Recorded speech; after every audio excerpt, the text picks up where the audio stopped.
You're a hot turtleneck wearing architect, and your Saab 900 is on its third transmission. The family's insisting it's time for something a little more modern. Well, there is good news, because there are still some hot Swedish utes on the market.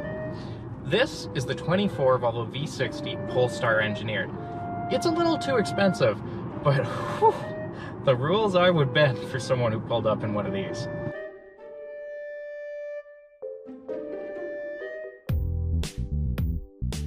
If you're watching this, you're probably already in on the magic of the wagon. But if you're not, welcome, because though they've been largely crowded out by the boring cookie-cutter crossovers of today's marketplace, these things were, and to true enthusiasts, still are, ultimate car. You have the sensibility of a car, the style, the low profile, and a buttload of space in the back. You can haul your kids, you can haul friends, you can do all the things, you can sleep in the back of it. There's just so much opportunity in these things. And Volvo has held on to the body style. They aren't selling a ton of these. This is still sort of an individualist's car. And as it is for 24, this, the top of the line T8 Polestar Engineered, is the only V60 that's left. With that being said, there's a lot to appreciate here, if a little bit to be aware of. So with that, today we're going to spend some time driving the V60 Polestar, get a feel for what it's actually like to use, to live with, what the cabin and infotainment are like, and where this value proposition actually sits. So we know that Volvo's game is safety. That's been their brand going all the way back to when they were the first to introduce proper standardized seatbelts. The company has held very true to this line. They've always made sensible, practical wagons, among other things. With that said, they've also made room for some fun stuff.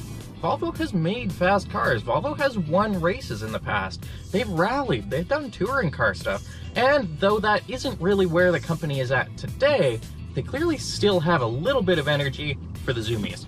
This here Polestar Engineered, 455 horsepower, 523 pound-feet of torque. This station wagon, which weighs more than 2 tons, will take off to 100 kilometers an hour in 4.6 seconds. A Volvo!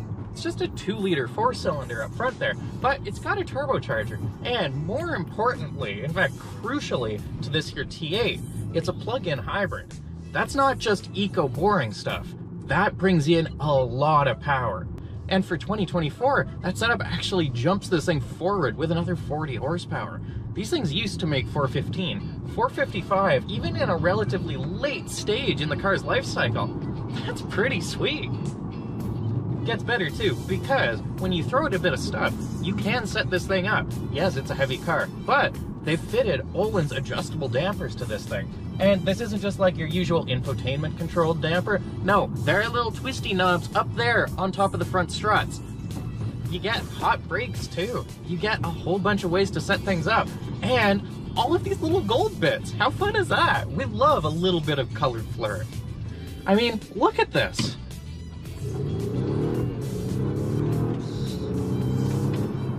You know, Volvo. Of course, this comes with some compromise. This is a modern car with modern safety assists. And among those are electric power steering to work with that pilot assist steering assistance thing. It doesn't feel like much, and really, neither do either of the pedals. They're pretty dull control interfaces. But they do their job, and the car behaves predictably. You get really satisfying power out of this thing. It's a little dead down the bottom, but it picks right up, and that torque, once you're doing about 20-30 kilometers an hour, is just there at the ready. It's not an off-the-line car, but it is a really enjoyable momentum car. Of course, once you've had your jollies and you're just back on the normal road, you put it back in this pure all-electric mode, and you get the benefits of PHEV. You see, this thing is not actually that thirsty as it is when it's running gasoline. But with its 14.7 usable kilowatt-hour battery, you get 64 kilometers of range. And I'm driving around at 4 degrees Celsius. That range actually checks out. I've been running it around town with probably a little more vigor than the usual Volvo crossover driver, but it's still held true. The trip computer here has actually proven slightly conservative in its estimates. Several mixed city highway trips have actually used less range than the computer anticipated. I'm really on board with that because that means that this plug-in hybrid can hypothetically do all of most people's daily commuting on a charge. that charge can be done overnight just from a wall outlet. You don't necessarily need a level 2 charger.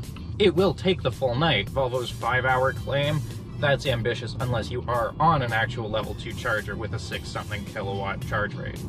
Now, that electric range is awesome, but you aren't married to a charger, and in fact, you can drive this thing without ever charging it at all. Plug-in hybrid gives you a battery that you can choose to top up to use all electric range, including on the highway. With that said, however, you can just as readily drive this like an early Prius as a simple, straightforward hybrid, and that works well too.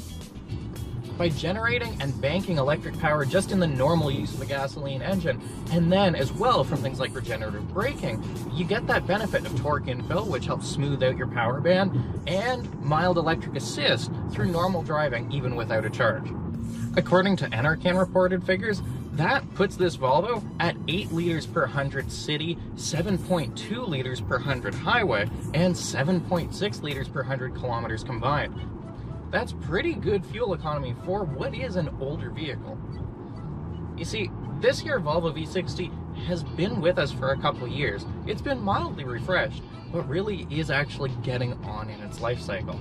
I'm not sure at this point how long this thing still has left for our market. With the whittling down of trim offerings to just this one, I am sort of left to wonder too how long this model actually has left for our market. I really hope that this wagon actually sticks it out and stays on offer, because it is a beautiful and tremendously handsome offering. So then, we've got a nice drive, we've got ample power that really spices things up.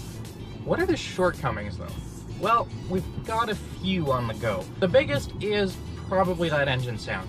Well, yes, the hybridized powertrain does make a lot of power. The engine sound out of that 2-liter is not all that enjoyable. It's definitely not the character that we had out of the early aughts 5-cylinders, and it's definitely not got the throat that earlier naturally aspirated cars had either. It's just sort of motor with a D at that.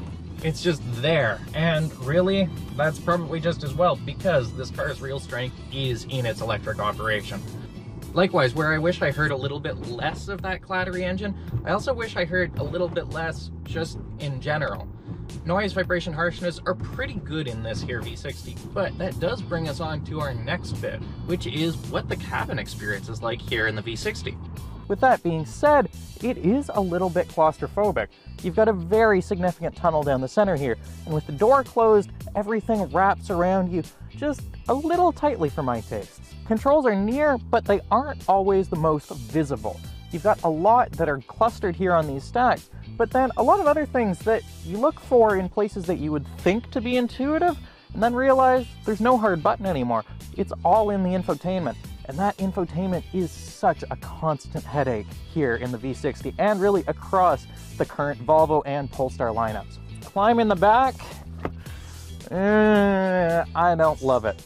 You've got pretty decent legroom sitting behind myself, again at 5'8". I've got a lot here, but that is with my toes actually touching the underside of the seat ahead of me right now.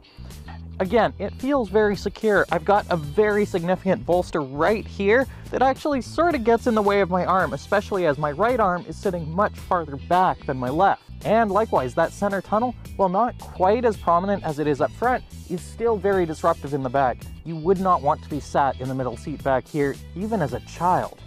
The panoramic glass roof that you get on these loaded cars does help to open things up a lot, as long as it is opened up by the driver, but it's still just, it doesn't feel good. Fortunately though, there is an excellent trunk. This here is my camera kit. It's a standard carry-on bag, and slid in there, there's still room for me to sit deep. This boot with seats up is rated at 471 liters. Fold them down, that number jumps to about 1,300. That's a lot of space. You don't need a full-on SUV or crossover. A wagon will do you just fine. So then, where does all of this leave us? Well, the Volvo V60 Polestar is a very nice car. It's a very handsome car. It's a fast car. It's also a bit of a tricky buy. Volvos have always been slightly niche, slightly higher priced value propositions, and this is no exception. That is, of course, reflected in its market performance, but Volvo has delivered what is a very quintessentially Volvo product here. I quite like it. I don't like, however, that after freight and PDI, this thing comes in at an MSRP of $80,000. And that's before you get into tax and all the rest. These are not cheap cars. And again, that's not Volvo's thing. But this is a very specific vehicle to be purchased by someone who wants a very specific vehicle. It's not quite a Saab, but it plays its game well. For Driving.ca, I'm El Alder. For more hot architects, wagons, normal cars, pickup trucks, family stuff, supercars, and all the rest, be sure to follow us online on Driving.ca and check out our socials.